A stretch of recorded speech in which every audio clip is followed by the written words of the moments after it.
ಪ್ರೀತಿಯ ಪ್ರಥಮ P U ಸಿಯ ವಿದ್ಯಾರ್ಥಿಗಳೇ, ಇದು ನಿಮಗೆ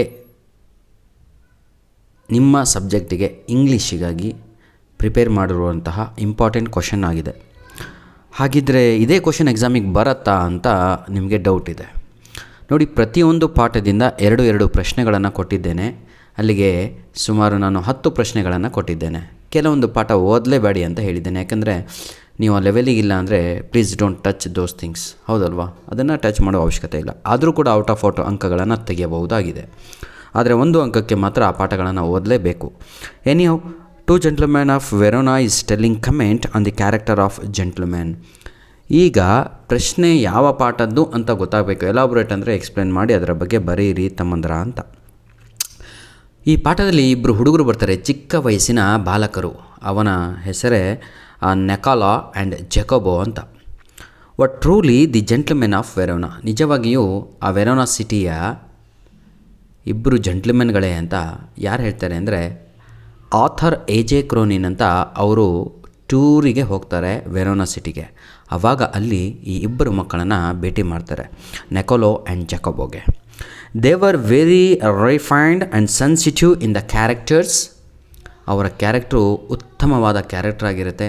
ಪರಿಪೂರ್ಣವಾದ ಒಬ್ಬ ಕ್ಯಾರೆಕ್ಟ್ರಲ್ಲಿ ಏನೇನು ಬೇಕು ಎಲ್ಲ ಗುಣಗಳು ಇರ್ತವೆ. The test in their lives began after the death father's death and the destruction of their home in the bomb blast. ಅವರು ಜೀವನದಲ್ಲಿ ಯಾವಾಗ ಟ್ವಿಸ್ಟ್ ಬರುತ್ತೆ, ಆ 2 ಮಕ್ಕಳ ಜೀವನದಲ್ಲಿ ಟ್ವಿಸ್ಟ್ ಯಾವಾಗ ಬರುತ್ತೆ ಅಂದರೆ when they lost their father. ಅವರು ತಮ್ಮ ತಂದೆಯನ್ನು ಕಳೆದುಕೊಂಡಾಗ, ಜೊತೆಗೆ ಅವರ ಮನೆಯನ್ನು ಕಳೆದುಕೊಂಡಾಗ. ರೀಸೆಂಟಾಗಿ ಒಂದು ಬಾಂಬ್ ಬ್ಲಾಸ್ಟ್ ಆಗಿರುತ್ತೆ ಆ ಊರಿನ ಮೇಲೆ. The 3 children built a shelter. ಈಗ ನಾನು ಹೇಳಿದ್ದು 2 ಮಕ್ಕಳು, ಆದರೆ ಇಲ್ಲಿ 3 ಅಂತ ಬಂತು. ಇನ್ನೊಬ್ಬರು ಅವರಿಗೆ ಒಬ್ಬ ಸಿಸ್ಟರ್ ಇರ್ತಾಳೆ, ಅವಳ ಹೆಸರು ಲೂಸಿಯಾ ಅಂತ. ಈ 3 ಜನ ಮಕ್ಕಳು ಬೀದಿ ಪಾಲಾಗ್ತಾರೆ. ಅದನ್ನೇ ನಾವು ಇಲ್ಲಿ ಬರೆದಿರೋದು. The 3 children built a shelter and lived there when Verona was occupied by the German allieds. Verona ಸಿಟಿಯನ್ನು ಜರ್ಮನ್ನವ್ರು ಏನು ಮಾಡ್ತಾರೆ ಅಂದರೆ ಆಕ್ಯುಪೈ ಮಾಡ್ಕೊತಾರೆ. The 2 boys join the resistance joint. ಈ 2 ಮಕ್ಕಳು ಏನು ಮಾಡ್ತಾರೆ ಅಂದರೆ ಕ್ರಾಂತಿಯಲ್ಲಿ ಭಾಗವನ್ನು ವಹಿಸ್ತಾರೆ. ಜರ್ಮನವ್ರಿಗೆ ಏನಾದರೂ ಮಾಡಿ ನಮ್ಮ ಊರಿನಿಂದ, ದೇಶದಿಂದ ಓಡಿಸಬೇಕು, ಅವರಿಗೆ ನಾವು ಸ್ವತಂತ್ರವನ್ನು ಪಡಿಬೇಕು ಅಂತ. ಯಾರು? 12ನೇ ವರ್ಷ, 13ನೇ ವರ್ಷ ಮಕ್ಕಳು ಆ ಒಂದು ಮನಸ್ಥಿತಿಯನ್ನು ಹೊಂದಿದ್ದಾರೆ. ಅಂದರೆ ಯಾವ ಮನಸ್ಥಿತಿ ಅಂದರೆ ಇಮ್ಯಾಜಿನ್ ಮಾಡ್ಕೊಳ್ಳಿ ನೀವೇ. Same time Lucia, their sister, she was suffering from tuberculosis of the spinal and was hospitalised for treatment.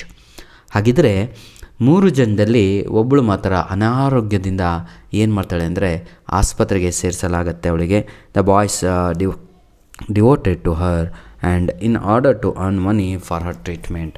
2 ಮಕ್ಕಳು ಇರೋದು ಮಾತ್ರ ತಂದೆ ತಾಯಿಯನ್ನು ಕಳೆದುಕೊಂಡಿದ್ದಾರೆ. That's the reason these 2 boys decided to earn the money. For what reason? To pay the bill of hospital.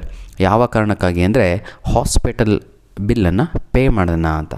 This chapter speaks about the hardship of life. This chapter speaks about if you do hard work you will earn the money. This chapter speaks about if you search job you will get job.